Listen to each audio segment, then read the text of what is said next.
Today, we're going to be speaking with a billion-dollar producer, and he's going to share exactly how he runs his business. Stay tuned. This episode of Keeping It Real is brought to you by Real Geeks. How many homes are you going to sell this year? Do you have the right tools? Is your website turning soft leads into interested buyers?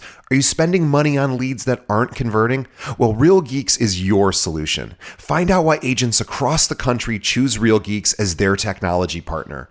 Real Geeks was created by an agent for agents. They pride themselves on delivering a sales and marketing solution so that you can easily generate more business. Their agent websites are fast and built for lead conversion with a smooth search experience for your visitors. Real Geeks also includes an easy-to-use agent CRM. So once a lead signs up on your website, you can track their interest and have great follow-up conversations. Real Geeks is loaded with a ton of marketing tools to nurture your leads and increase brand awareness. Visit realgeeks.com/keepingitrealpod and find out why realtors come to Real Geeks to generate more business. Again, visit realgeeks.com/keepingitrealpod. And now, on to our show.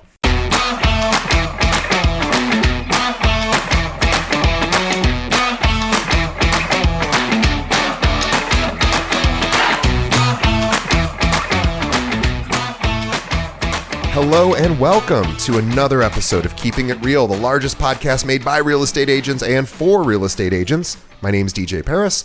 I'm your guide and host through the show. And before I talk about our guest, I just want to say thank you to our audience, everyone listening, because we just hit a major milestone. We just crossed over 3 million downloads, audio downloads, by the way, and it's all because of you. So thank you, thank you, thank you. I know on every episode, I'm like, tell a friend, tell a friend. You guys are doing it. And I couldn't thank you more. Please keep doing it. That really is the best way you can help us. Also, support our sponsors. They're the ones who pay the bills. We love them. So let them know how much you love them. Check out their services and products. Consider buying them. In fact, just go ahead and buy them. I promise.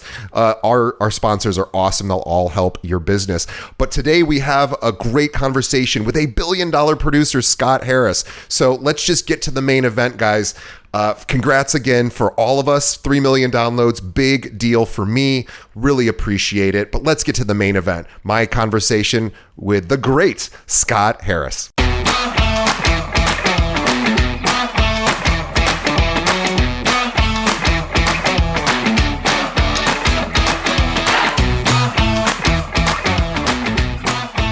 All right, today our guest is Scott Harris with Harris Residential Team of Brown Harris Stevens in New York City. His team covers Manhattan and Brooklyn, but let me tell you more about Scott. Now, since 2003, Scott Harris has been involved in the marketing and sales of nearly $1 billion of New York City residential property. It's a really impressive number.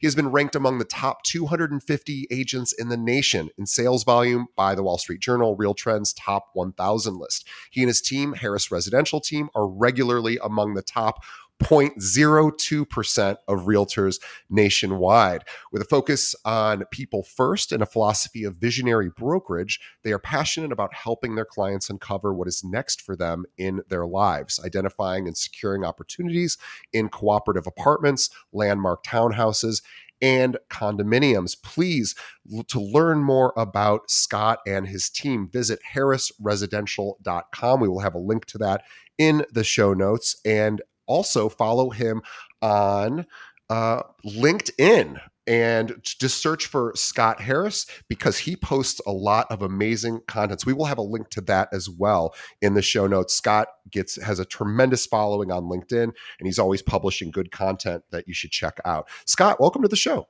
DJ, thanks for having me. And hello from New York.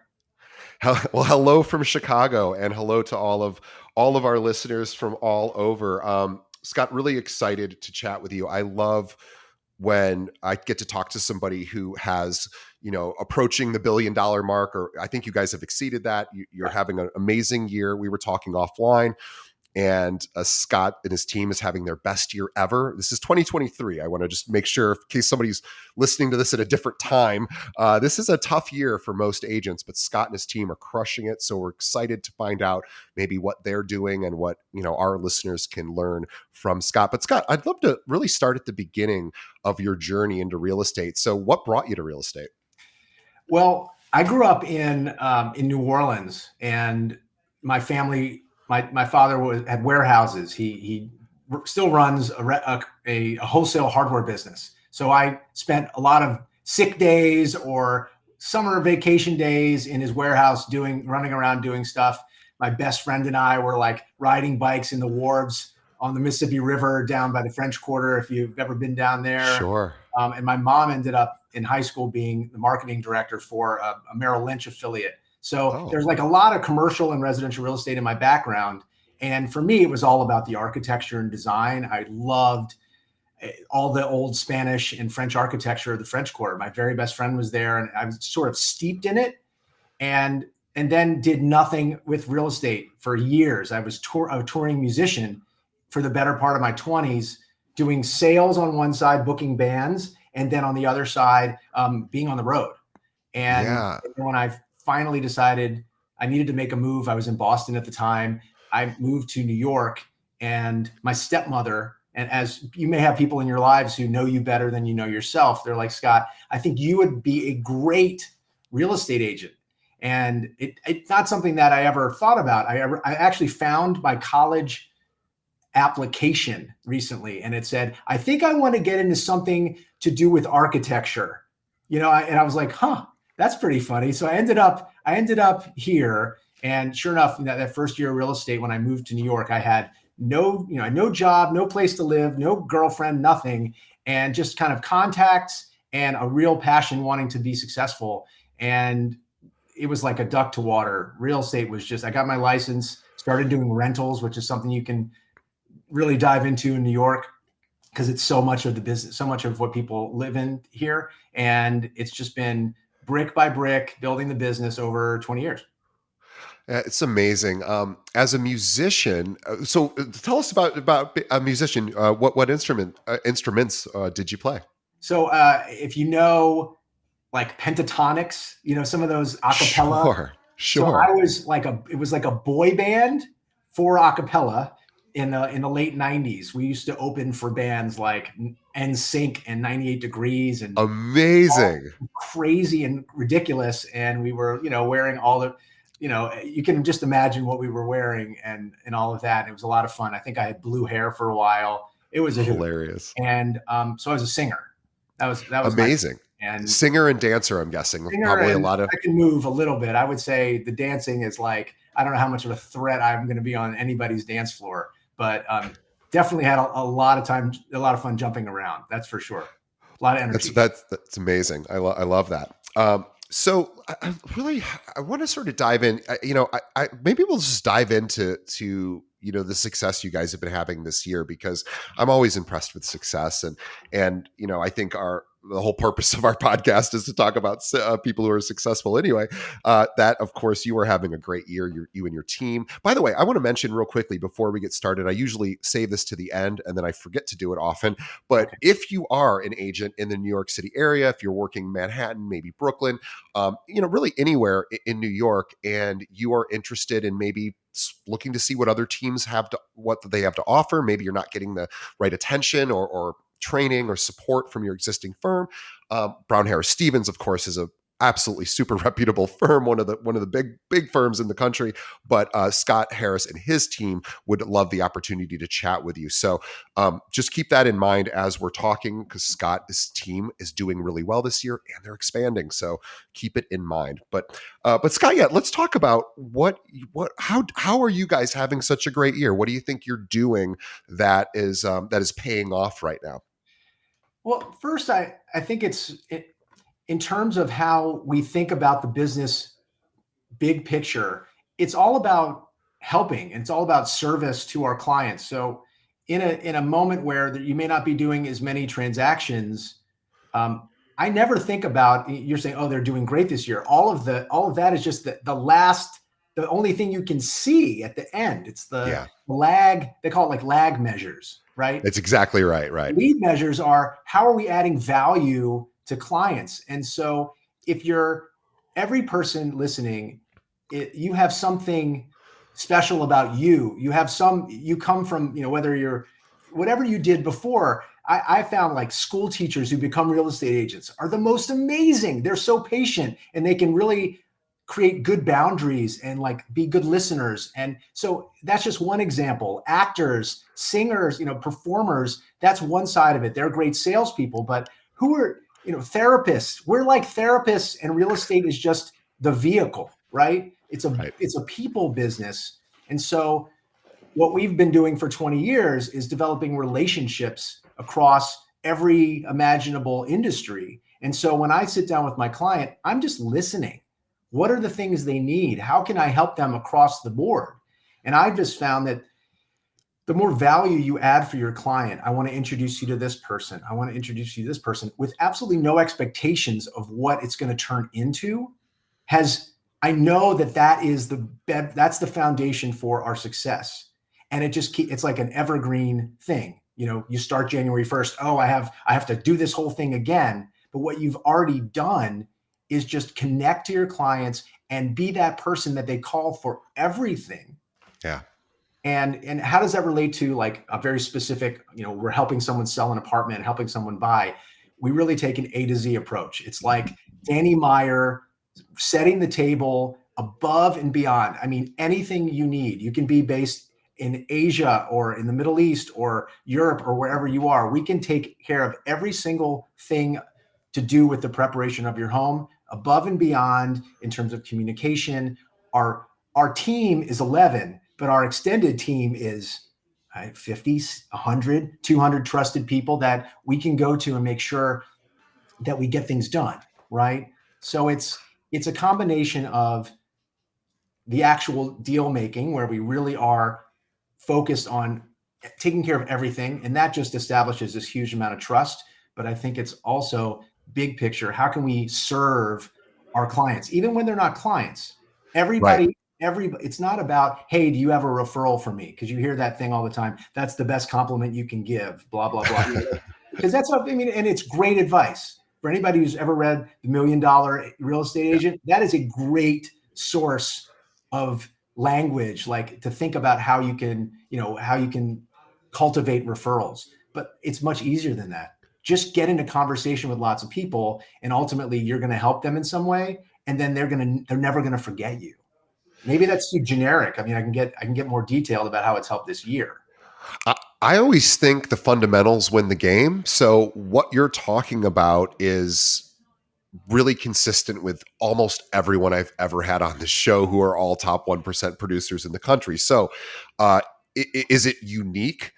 No, but success usually isn't unique. It's usually the action that is taken, consistently. And obviously you guys are doing that. And I do want to dive into it a little deeper because I'm curious. You mentioned, providing value even when someone's not a client. So this is for our listeners. This could be, before they're ready to use you. They've never used you before, but you want to start building that trust and building that relationship, or they have already used you and they're, in between transactions. And that may be 7-10 years, whatever it is in your local market. And I suspect, Scott, you guys have an approach to handle both of those scenarios when you meet somebody first, and then after a transaction, sort of how you stay in touch. So I'd love to hear more about how you guys continue to add value.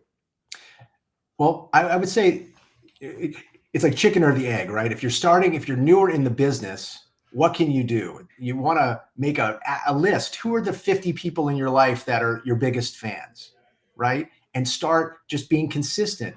It doesn't have to be 50 calls a day, but can it be 5? Can it be 5 outreaches to every single day? It's the consistency. It's just like going to the gym. It's like any kind of consistency you can build in your calendar just to reach out. I mean, yesterday, right? And it can be very intuitive. You have this list in front of you. It can be very old school. Looking at the list, who are the 5 people that pop out of that list when you look at it? I reached out to 5 people yesterday. One person told me somebody in his family passed away and they're going to hire me to sell their place in the spring. I haven't talked to him in probably a year. And I just, hey, how are you? I was in your old building. I was thinking about you.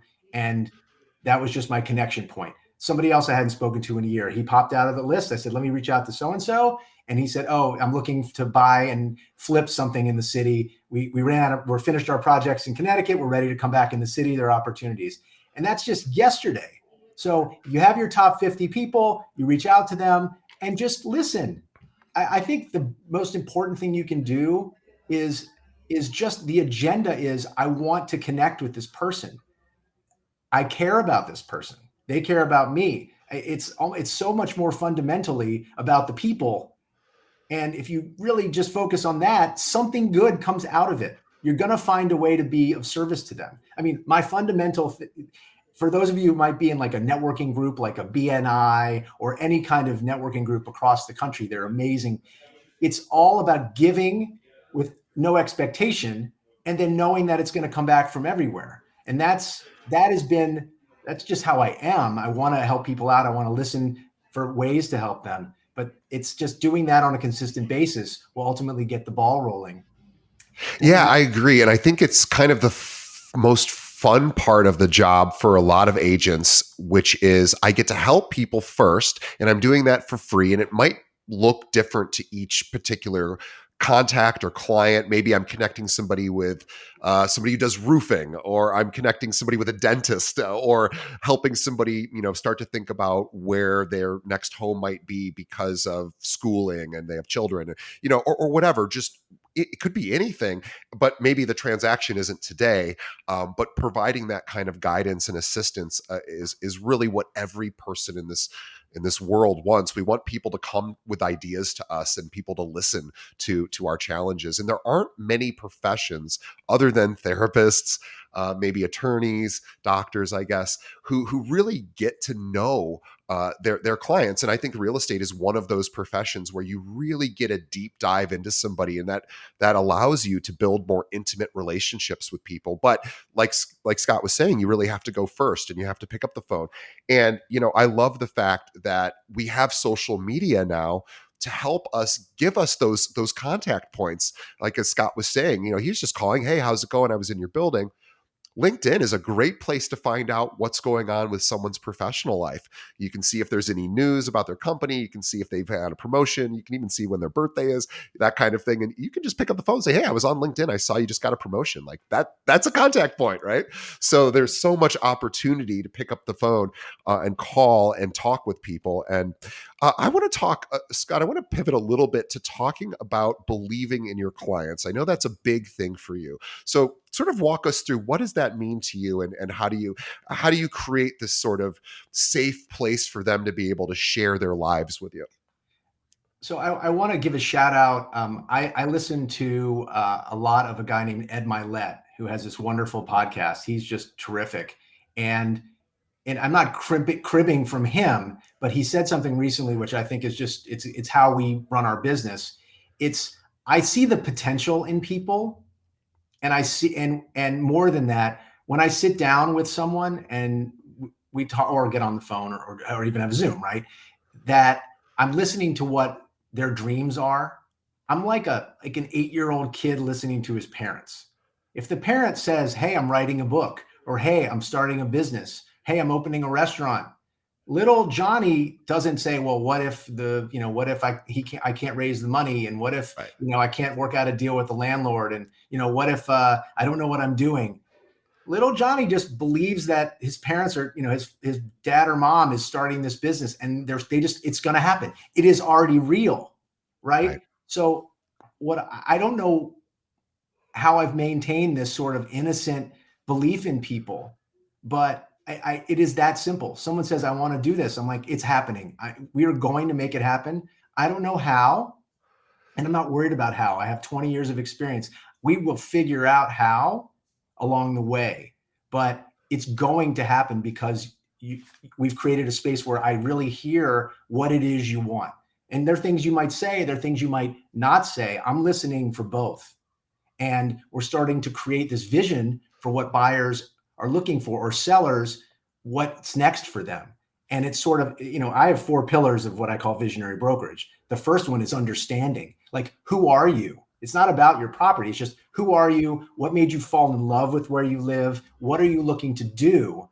And it's this fundamental belief in people that we can help them do it is like the most important. And then we add wisdom on top. That's our second pillar. And then we can have all these insights. The way we run the business is create this system. I have an amazing operations person. I'll give a shout out to Karen, who does it. She's incredible, and a transaction coordinator who's Brooke, and she's incredible. So we have the system, the structure in place, but it allows for all this intuition where we can just have this crazy idea of like, hey, maybe you want to look on the west side of Manhattan. We have this idea. Well, what about this thing over here? And we just have to honor that the intuition that sort of comes out of nowhere because we've created the space where it happens. And I can pause there, but some people say it sounds a little woo-woo, but I really think it's about having the structure in place so that magic happens. Really.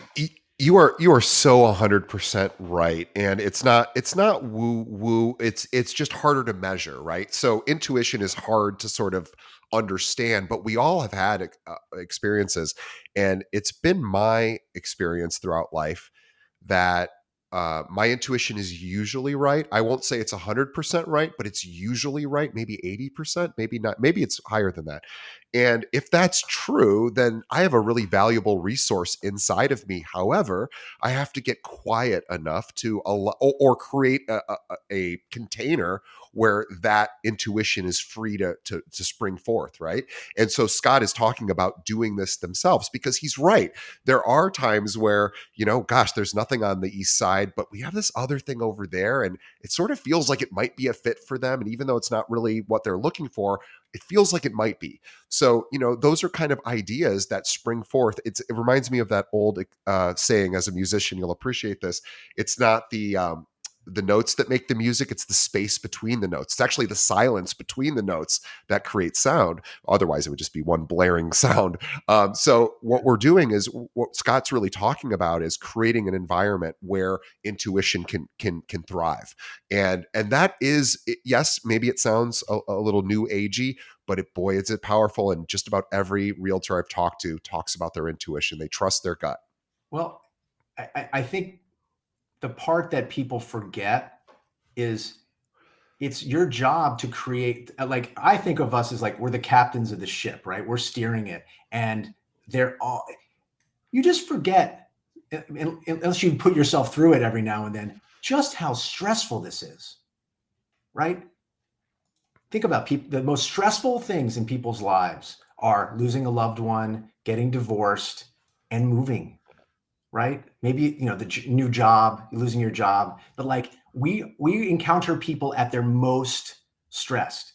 Yes. Job one is to like really be calm and be the space when they come in contact with you, everything's swirling around. You're like in the middle and like, it's all good, right? It's like, you have to, however you get there, yoga, Zumba, meditation, whatever it takes, go running. I do a few of those different things, but whatever gets you so that when people come in contact with you, they're like, okay, this person knows what they're doing. And I trust them because when things are crazy, they just settle in like, oh, wait, we can find a solution here. And yeah, the idea of the power, you don't get sucked into the drama. And so many agents do. And of course, I mean, have I yelled probably this week at somebody, right? Maybe not, but it's just so easy to lose your temper when the stress level's high and you really want to close this deal. Oh my God, it's like everything is weighing on getting this one deal closed, especially in a harder market. But you have to be like, wait a minute, like that, it's going to happen the way it's going to happen. If it's not this one, it'll be the next one. But it's like, how can I just stay calm? Right. You are so absolutely right. And I really want to step on this point because as real estate professionals, we forget oftentimes what it's like for the consumer, and the consumer isn't always sharing how stressed they are because it's a vulnerable thing sometimes to say to a real estate agent. Maybe you're working with for the very first time and you're going through a transaction and the consumer is stressed about a particular bump in the road along the way. And maybe they're sharing it with their agent, or maybe they're trying to just tough it out going, but realistically, we know that real estate transactions are stressful, and it doesn't help if the real estate agent that you're employing is also feeling that same level of stress. So, right, the real estate agent is there to calm the situation, reduce the activation, help solve those problems. And so you're so right, is whatever you need to do to reduce your activation, staying out of the drama, processing whatever negative stuff is flowing through you, and it flows through all of us. It happens, like you were saying, we all get angry, sad, scared, and learning how to manage those emotions more effectively so we can show up and be that for our clients who are going to need it the most. Can I give you an example of something that just happened? Please. So yesterday, right, we've got it's the scale. I think it's like, if it gets overwhelming to you, if you're listening, it's like, just remove a zero, right? This is like a $3.5 million deal. And the buyer said, I'm stressed already. Oh my God, this is going to be such a big deal. It's like, okay. And the buyer came to us and we were asking all these concessions. It's a new building. And the buyer said, I want you to give us, we already given a small concession on our commission to get to just finalize the deal. And they asked for, it wasn't enough. They wanted us to give another few $1,000s. And they were texting with a woman on my team, and she's texting me, we have to say something, we have to do something. And I said, you know what we need to do? Nothing. Like, we are going to do nothing today. I'm not making this decision on the back foot when everything is swirling. Let it sleep on it, go exercise, go get a drink, whatever you need to do tonight. We're going to touch this tomorrow morning. And the buyer calmed down, and his attorney reached out to us and said, look, we just need to do something. And it was very concrete. And we were like, that's fine. Right. But it solved itself. And sometimes you just have to not respond to that email. Doing nothing today is doing something. Right. Yes. It's like, if you are like, oh my God, freaking out, just put the phone down, put it in another room, go have dinner. I know it may not be the best, most fun dinner, but like, try to distract yourself with something positive. And we focus on it all the time because the solutions come to you. People say, oh, sleep on it and whatever. It's actually a thing. You wake up with a little different perspective. Yes. And maybe you've processed some of that stress while you're sleeping or whatever activity. It's so funny, Scott. I just learned this. I'm 47. I wish I would have learned this much, much earlier in life. But I was doing a meditation class. It was actually taught by LeBron James, of all people. And so it was kind of funny. And I was like, okay, I would love to know what LeBron James does as one of the greatest of all time. And he said it's critical for him to be mindful of his emotions, because in really stressful, times on the court, he can't allow himself to get angry or scared or sad, because it impedes his ability to do his job. And he actually has less access to all his resources when he's stressed. And we know that the sympathetic nervous system, the fight or flight response, kicks in when we're stressed. And if you do just a cursory dive into what happens biologically, we are limited in our resources. Our brain has limited resources. Our body is literally trying to survive at that moment. So it's not the time to make any sort of really impactful decision unless you're in a literally life or death situation. That's why those resources are there. So being that that's not probably what's happening, it's not the time to make decisions. And he talked about that in this meditation course. And he's like, I have to be calm on the court, because if I get upset, I lose. He goes, I actually will perform worse. And this is the number one guy, maybe of all time, saying that, or certainly one of them. So I am right on the same page with you. And there are ways to learn how to, better manage your emotions. Or like Scott says, hey, even if it's just go take a walk, go have dinner, sleep on it. Could not agree with you more. That is such a wise tip. I'm just thinking, you asked, how are we being successful this year? And look, people accuse me of being an optimist. Okay. And I will gladly say, like, yes, I am an optimist. And I think to be a good agent, you have to believe in your clients, and you have to believe in being successful for them. Right. But you also, there are so much noise. There's so much negativity in the news and on social media and places. Right. And I would encourage people to take a look at what they're consuming and reading, and even the people they're around. There are agents who are doing great, and even if they're having a tougher year, like, be around the people that are positive. Surround yourself with some positivity. People who have ideas. How are they going to actually move forward? Don't the people who aren't complaining about what's going on, but are like, hey, let me try something new to get this sold. Let me try this thing. This isn't working. Let me try this. Okay. It's not always, it could be just price, but there's always something to do. But I think the bigger picture is maybe stop looking at the news, right? Maybe subtract some of the stuff that just leaves you permanently stressed out all the time. There are so many agents who've said to me, yeah, there's no inventory in my town. And we talk through it, and you're like, okay, well, how do you, if ask a different question, like, Right. how can I create some inventory? Ask it, and then maybe you'll have an idea that just comes out of nowhere. Like, maybe you want to host a dinner, or maybe you want to have people over to your home and just, talk about the successes you're having, and something might unlock, something might, if that results in one more deal this year, wouldn't that be great? As opposed to, It's just sitting that is such a great ask a different question. That is such great advice. So Scott just said, let's say you're working with a buyer, there's no inventory, and that's frustrating. Of course it's frustrating. It's frustrating for the buyer, it's frustrating for the agent. And Scott says, okay, well, let's ask a different question. We can't fix that. That is, what is that old Zen saying? What or people say, I don't know how they say it a different way these days, but what is it is what it is. Yeah. I learned it a different way. What is what is the same thing. But what is, and if you push against reality, you're just going to tire yourself out, and you're not going to affect it. But if you pivot and ask a different question, how can I create inventory? Well, that solves a lot of problems, right? And ultimately, that's the job of the agent, is to creative problem solving.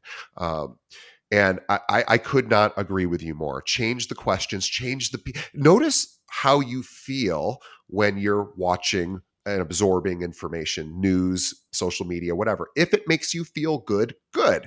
If it doesn't make you feel good, be mindful of that and limit, because that is limit the amount of exposure you have to it, is going to influence how you feel. It just does. It's just the way it works. And social media and news media in particular are very skilled at creating emotional intensity with their viewers, their audience. That's their job. That is how they get paid. So it's not that it's not important information to hear. It's just you have to realize that the way they keep you attuned to their channel or their website is by creating such an emotional, intense environment that it sort of captivates you. And you have to be careful, because that's going to influence how you feel. Indeed. Yeah. I was thinking about the one thing that we do. We have a stand-up meeting 3 days a week as a team. And I mean, I meet with the members of the team every other week on a one-to-one, and we talk about their business and how I can help them grow their business. And we brainstorm and we come up. But the real important thing that you can start a meeting with is going around the room and talking about what one thing you're grateful for, one thing you're proud of. I learned that from an amazing business coach that I work with, a guy named John Mark Shaw, who I've been working with for a bunch of years. He's based in New York. Give a shout out to John. Love him. He's amazing. And that alone just shifts the whole room. People might be having a bad day, or, they woke up. You just don't know what people are showing up with. They may not have slept well because they have a baby, and it's, they're up all night, or their dog is sick, or who knows, right? And like, just focusing on one thing you're grateful for, one thing you're proud of, can totally change your energy. And then when you get on that phone with the next call, you're not so, and you had a setback, there's like a pause, and all of a sudden you don't bring that bad with you for the next call. It's so important. And I know we're spending a lot of time on this, but I really think it is one of the most important skills for agents to learn, is how to, set themselves up for success. People call it mindset. whatever you want to call it, just being able to prime yourself so that you're in the best possible place to serve your clients and serve your own business as well. So I could not I could not agree with you more, and it's the reason this podcast exists, for that exact same reason. Is I want people to realize, agents who are struggling, that this path is possible. And 500 episodes later, thankfully people are listening, and we appreciate that. And so we're so grateful to people like Scott, because a lot of times too, I think it's easy to sort of forget that top producers still are doing a lot of the same activities that a brand new agent will be doing. They have more experience, they're able to do it at a different scale. But I suspect, Scott, I bet a lot of the same things you do today are things you did 20 years ago. And by the way, yes. Like, I think, if there's some simple thing I do, when I think of someone, I send them a text. When I see something and I'm like, oh, I think of that person, I just do it. There's no like, make a list and then do it. Like, if it takes 2 seconds, I do it. And that's the way I've always been. I mean, I do have ADHD. It's like, oh, I have an idea, let's do it. But if it's simple, I do it. But I want to say something, because if you're out there, you're like, oh, this guy, sold a bunch of real estate and, he's really got it figured out. I am stressed out. I make mistakes left, right, and center. I have plenty of deals that die, that fall apart. And I make, I say the wrong thing all the time. And I call myself out in front of the team as much as I can, because they need to know that it continues. You have a bad day. You think, oh, I'm not good enough to get this piece, this listing. And you talk yourself into all of those things, the self-talk, the negative self-talk, it just continues. You have to really be aware of it and work through it. Yes. But the same things that, that you might struggle with if you're a newer agent, everyone does it, and everyone continues to make mistakes. And it's like, the more you just own it, and the team appreciates when I talk about my mistakes. Oh, I screwed this up. Sure. Oh my God, I screwed this up. We launched a listing with the wrong price recently. I was like, oh God, like, I can't believe I did that. Just stuff that you have to call yourself out, because it makes people feel like they can be successful and they don't have to be perfect, and that's such a relief, such a relief. Like, you're a human, you make mistakes. I get it. I do it too. Right. And that's, the team is held to account, but not held to perfection. Yeah, I actually think successful people fail more than non-successful people. I really do, because I think and when I say fail, I mean making a mistake, an error, whatever that looks like, because it's the only way we actually learn. We learn via mistake. When we do something that we already know how to do, that just sort of, just validates what we already know. It's not much of a learning opportunity. But when we make a mistake, that's where wisdom comes in. And that's where Scott has 20 years of making mistakes, which, and again, I say that in the most respectful way possible. I mean, Scott, if we look at his track record and his team's track record, $1 billion sold, these guys know what they're doing, and they make lots of mistakes along the way, but they keep going and they keep learning. And that's the thing, is I almost think, if you can learn to get excited about making mistakes, then you'll be in a little bit of a better position, because they won't be so devastating when they happen. We have 800 agents here. I make mistakes every single day. Terrible mistakes. And yet here we are. And our brokerage continues to grow. Scott's is as well. So, it's not about not making mistakes, as Scott said. Nobody's perfect, but realizing that the mistake is actually the opportunity to then, correct something for the future. So it's actually, get excited about your errors, your mistakes, listeners, because that's where the real growth happens. Yeah, there's lots to learn. I mean, whenever we have a deal die, or like we lose a bidding war, or whatever you can want to consider, you can either consider it like, this is a fail, right? Something that happened. You're like, wait a minute, like, what did I learn through that? And there's so much out of your control anyway. You lose a pitch. Okay, what was there to be learned there? If you bat 50% on your pitches, you're doing incredibly well. We're going, you're going to win sometimes somebody has a relationship with a cousin and they're going to win the listing no matter how. They're like, we love you, but if I hire you, my wife's going to divorce me. Like, that's just the way it goes, and you're like, okay, I get it. And is that a fail? No, it's like you chalk it up, and maybe there's going to be an opportunity where they refer you to somewhere else.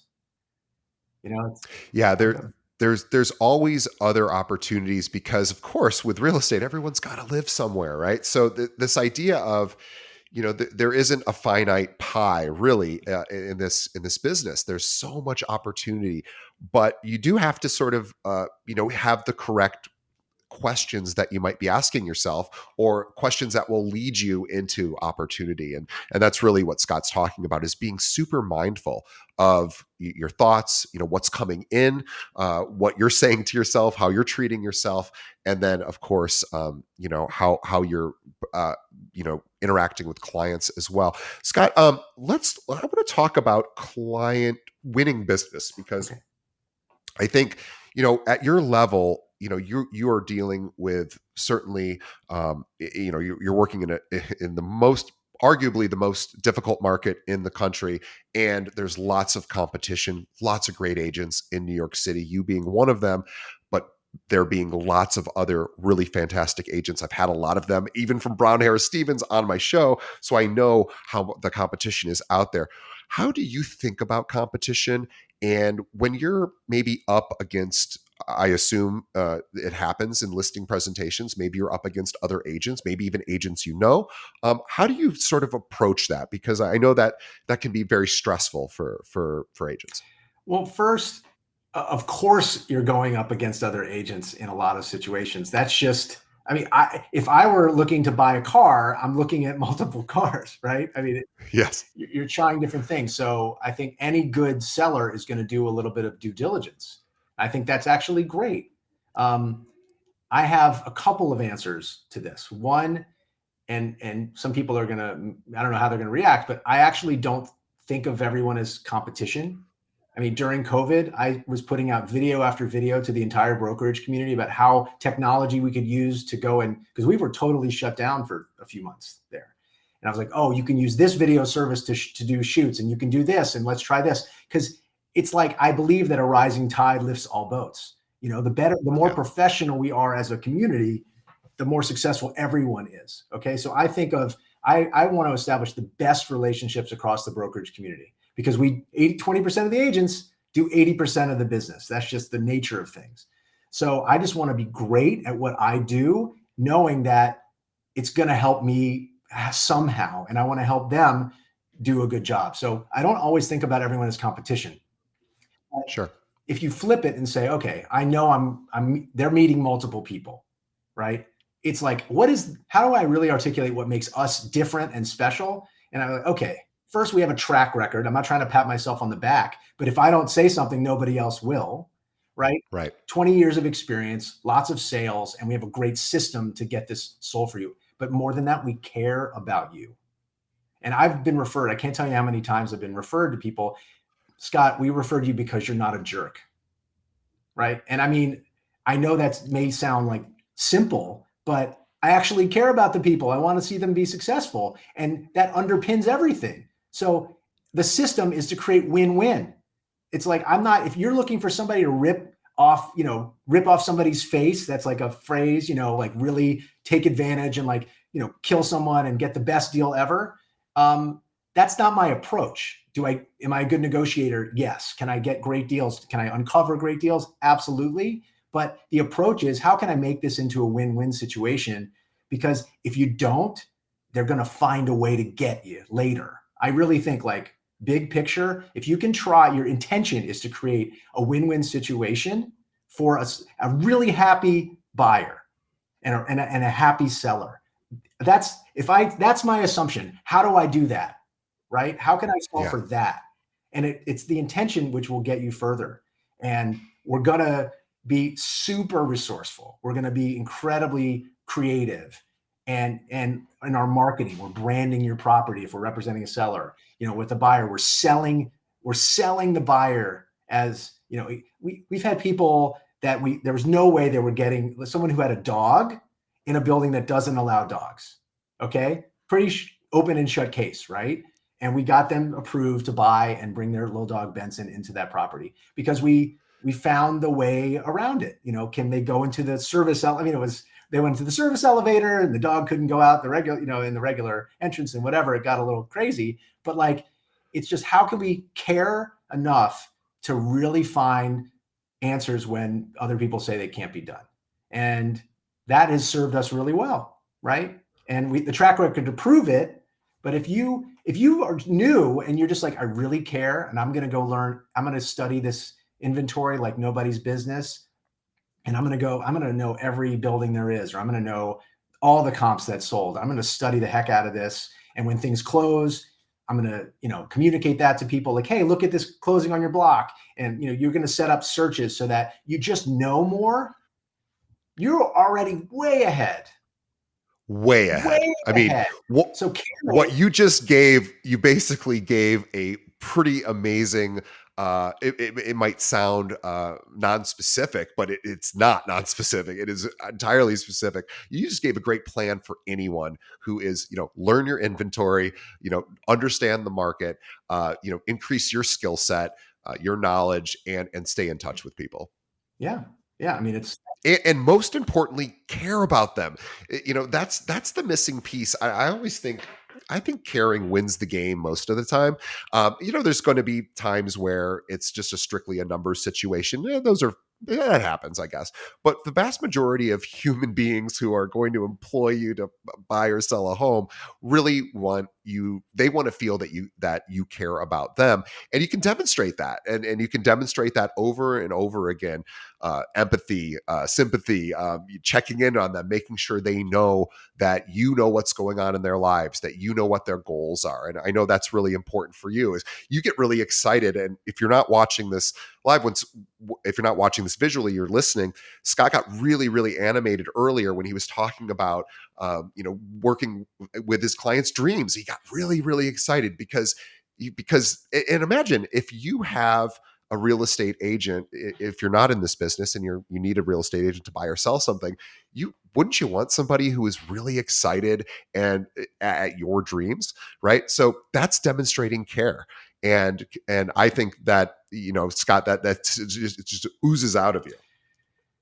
It also, if it's about caring, then people so often forget they're like on the same side of the table. They just forget that they're working with someone, that they're not working against someone. Like everybody, you're helping someone. They so desperately want to sell this thing. They have an idea of what they want to do, and it's about them, right? Just make it about them. Like you go to a cocktail party, you can get super nervous because you're like, oh, I don't know anybody and whatever. And the second you just get curious about the person you're talking to, all that melts away. It's like you can't be afraid and curious at the same time, right? Like I've heard that before. I think it's very that's true. It's like, I want to learn about you. What are you about? And when you care, there's so much more forgiveness for little mistakes. I care. I'm going to figure it out. We're going to brand this property. We're going to just whatever we do, and now and then it goes perfectly, right? People, you're like, okay, we had this deal, we had an exact, strategy, we priced it here, we got a deal done, blah, blah, blah, bidding war, and it was amazing. And then a lot of the times, especially in markets like this, it takes a little bit longer. A lot of you got very used to in 2021 to like things selling over asking in one day. Good. Well, that was fun for a minute. I was in Vegas last year, and these Los Angeles agents were like, oh my God, it's like, I've got to hire more people. I'm not sleeping. My wife, it's crazy. My life is in shambles because it was so much business. But now it just comes down. There's never been a more important time to have a good system to manage this and to manage the people and all the potential, the pitfalls of a market where mortgage rates are slightly higher than they were, a year and a half ago. Yes, slightly higher, and that can be a place where people get trapped. Agents can get in that mindset of high interest rates, low inventory, not as much opportunity. Well, okay, yes, maybe, and let's shift our focus and start thinking about how do we demonstrate. Well, one thing we can do is we can demonstrate care. I could reach out to every single person in my database over the next several months, let them know I'm thinking about them. To check in, see what's going on in their lives. see what they're doing on social media and comment on it and say, hey, I saw you just got back from a vacation. It looked awesome. Really excited for you or whatever. There's lots of ways you can demonstrate this. And, if I was somebody without a listing today, without any listings today, what I might do is reach out to everybody I know and print out the Zestimate from Zillow and say, hey, Zillow thinks your home is worth this. I actually think it might be slightly different. But I just wanted to share this with you. Give me a call and we can chat about it, right? That's an opportunity. People, there's always reasons to pick up the phone and call somebody and connect with them. And that's what this business is. It's really, it really is a service business. I mean, it's more service than it is anything. And like you said, we're on the same side of the table as the client. Like, how do we always keep that perspective, right? Well, you were touching on, something you can do. Something I don't think I mentioned yet. In New York, we have buildings. So if somebody buys an apartment in a building, it's not hard for us to set up a search so that every time something comes available in that building, it's information you can share with your client, right? And it's like, some of my high-end clients, we've sold, multi-million-dollar properties in a building. It's very exciting when you see something that's selling at a higher price. But at the same, I had a situation downtown last year where I'd sold an apartment to a client, and the same apartment came available at what I thought was an excellent price. And I emailed my friend. I said, "Oh, this is it's so interesting. I can't wait to see what this sells for." He immediately introduced me to his friend who wanted to buy that unit. I negotiated it I didn't meet the client until about 2 months later. And we put a deal together just because I was sharing that information with no expectation. I was like, oh, this will be neat, just because I wanted him to know about it. But the other piece, which I know I haven't talked about, is the idea of telling stories, right? Yeah. So one of the great things about having a team is that this team, and some of the agents are new, they get to hear we've sold maybe, I think, 80 apartments this year, 80 deals in New York. That can be a pretty big, volume. Some people sell 300, 400 homes, and God bless you for being able to do that. That's incredible. But every agent on the team can own those stories as their own. And every other week we take an hour and we talk about like 3 different case studies of like, what did you do right, the success? And then every other week we do, what were the challenges you overcame? But the idea is that you evolve, like, what are these stories of things that are happening today? Because people love to hear about wins. And it's like, you're not bragging. You're just like, oh, we just helped this client, put a dog in there, in a building where no dogs are allowed. That was so exciting. Or we helped someone get a great deal on this building. That sale was $1 million less than the last one that traded. Ooh, that's like, I want to hear that. Tell me more about that, Scott. So those are, if you have good stories, share the stories. Not people. What's the question in cocktail parties in New York? How's the market? Well, actually, the prices are up 4%. No, like, tell a story. Just tell a story about something. Well, we were helping this buyer, and they're excited about this neighborhood. We got a deal done here. We're having a lot of success in this neighborhood. Why do you ask? What are you thinking about? Like, there's so many ways you can answer it without the boring market data information. That is a really great tip. Definitely have stories to share that are authentic to you, that are impactful to you, and that you have passion about, so that when you do get asked those questions, because that is the first question that anyone asks when somebody says, oh, I'm in real estate. Oh, how's the market, right? You're absolutely right. The most commonly asked question. And you can answer that with whatever facts and figures you have, but Scott is absolutely right. Have some personal examples of things that you are currently working on or have done. And this is a great, I think, Scott, you said something also very powerful. Like, after every deal, you guys go through and say, okay, what went well? Where were there challenges or opportunities for growth, or was there a story here that we can work with? Just basically working through the transaction after it's done, and finding those magic moments and maybe the challenging moments, and then learning from the challenging moments, and then really celebrating the magic moments. I mean, it's great for marketing. It's great for keeping the team spirit up, and also just, continuing to service the client. I love that. Thanks.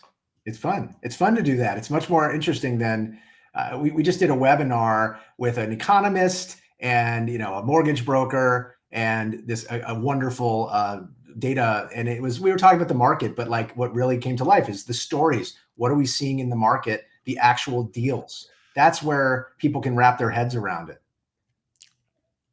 Yeah, I could not agree with you more. I 100% a big fan of learn how to tell stories. It's funny. You just reminded me of a interview I had once with an agent in Florida who sells mega properties, like 30 million plus, kind of, it's just a different sort of whole thing. And because when you sell those types of properties, of course, there's whole teams that are involved that you have to work with. And there's just a lot more people involved in the transaction, a lot more complication usually. However, he said, it was really funny. He goes, well, it's all about story selling, meaning it's all about, he goes, when I show a prospective buyer this property, I want to know what their vision is for the property, and I want to tell them the story of this property and really sell them on it. And that, he goes, that's really all I do. He goes, I tell the story, and I unite stories, basically, which I thought was really a smart idea. Scott, one other thing too. So we talked about providing value. I'm curious, what are you doing to celebrate your clients, after a transaction? How do you stay in touch with people after? It's a great question. And I think a lot of people don't think enough about how to celebrate with their clients. There's no one size fits all gift, although a gift is nice. It's an acknowledgement of a milestone. Something happened here that was important enough that we wanted to say thank you for entrusting us for like the biggest transaction probably in your life. Now in New York, that's not always true. People are, doing multi-billion-dollar deals in their jobs, and this is like a place to live for them, and it happens to be $5 million. Doesn't matter. Those people, I always, that I'm going to botch the quote from that movie Notting Hill, but at some point you're just a girl standing in front of a boy hoping that he's going to love her, right? Yeah. Asking her to like him or whatever. And that's really, it doesn't matter what the price is. This is a sacred moment for people. And so what's the gift? What's the gift? What is going to touch someone? Maybe it's a donation to a charity that they support. That's easy to find. And people we do that. Somebody is a runner and we want to support the Central Park Conservancy on their behalf. Okay. Sometimes it's just some beautiful roses, it's something simple like that. It's certainly not always alcohol. Not everybody drinks, right? A bottle of champagne Sure. is pretty boring sometimes. Sometimes it depends on the person. So like take the moment to mastermind with your team. What do we think the best thing for them is? Take them out to lunch. Or take them out to dinner. Do something to acknowledge this. In banks, they have these celebratory closing dinners. It connect on a personal level. I know it's sometimes a little bit weird. Hey, can we get together after the closing? But do it. Find a way to connect with people. But we also celebrate every once a week. We have a meeting as a team, and we go through what are our celebrations. And I think that people, especially, type A, I can speak for myself. The closing happens, and you're like, you don't even take 5 seconds to celebrate it for yourself. Think about what you're able to do. The people that you help. So celebrate for yourself, celebrate with your team, celebrate with your clients. Give them the room to be happy about what it is, because it's like they've just achieved something big. Maybe this is like their lifelong dream, right? There's a reason they call it a dream house. Take a second to really let that soak in. Yeah, and also every year on the anniversary, you can relive that moment, and you can remind them of that moment, and you can reach out and check in and say, "Hey, a year, a year to the day that you bought that property. How's it working for you? I just wanted to check in and see how it's going. If you're having any problems with anything, I let me know. I can help you get it stuff fixed. But just excited. It's been a whole year, and that sort of excitement and passion that I'm sort of speaking for Scott. Scott obviously speaks for himself, but you can hear the passion in Scott's voice. So I just love this this conversation, because I think what we're really talking about is just being into your clients. Get into your clients, like be into them, be into what they're into, get excited about what they're excited about, help support their stuff and their vision, their dreams, and boy, they're going to be with you for life. I mean, that's all we really want in life. I wanted to something I learned a few years ago. I just never thought about it this way. We all get referrals, right? And we say thank you when they come in. And if there's a referral from another agent, it's like my favorite thing to do is to write that. It's very easy to celebrate because you're writing a big check to someone who referred you this client. Thank you so much. It's amazing. And for those brokers out in the rest of the country, it's like our favorite thing to do. We send so much business. It's like we've done 15 deals in Pittsburgh this year for some reason. We've referred that much out, and Florida and Connecticut and all over the place. But if someone thinks enough of you to refer you, I keep them in touch. And then, what is that thank you that happens at the end of the transaction to them? Sometimes I don't want to put a dollar number on it, but is there something special you can do, say a handwritten letter?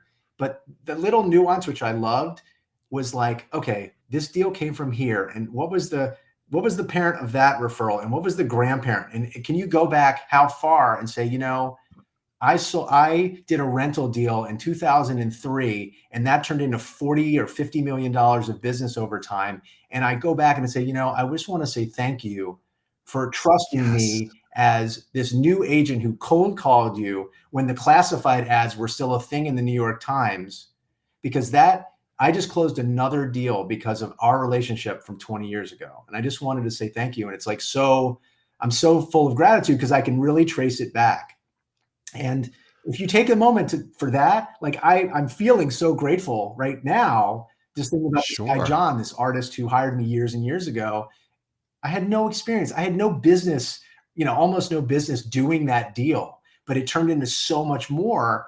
And you can go in every direction and think about all of the different ways that you have gotten to where you've gotten, and just stand there for a second and say, who should I thank right now? Yeah. And boy, I was feeling grateful for the gentleman back in 2003 who took a chance on you as well, because obviously it's birthed this amazing career that you are now in. And it is such a great suggestion. Let's appreciate the people in our lives and let them know how appreciative we are, because or we are to them. That is really the key. It's Scott. It's funny. This is a bit of a different kind of episode that we normally do. We're talking a little bit more about emotional stuff, but I think this is really what wins the game. And so, care about people, tell them how much they mean to you. We know how much homes mean to people. So we want to continue on with this, increase intimacy, I think is the key to this business. And that's through a lot of effort and caring consideration.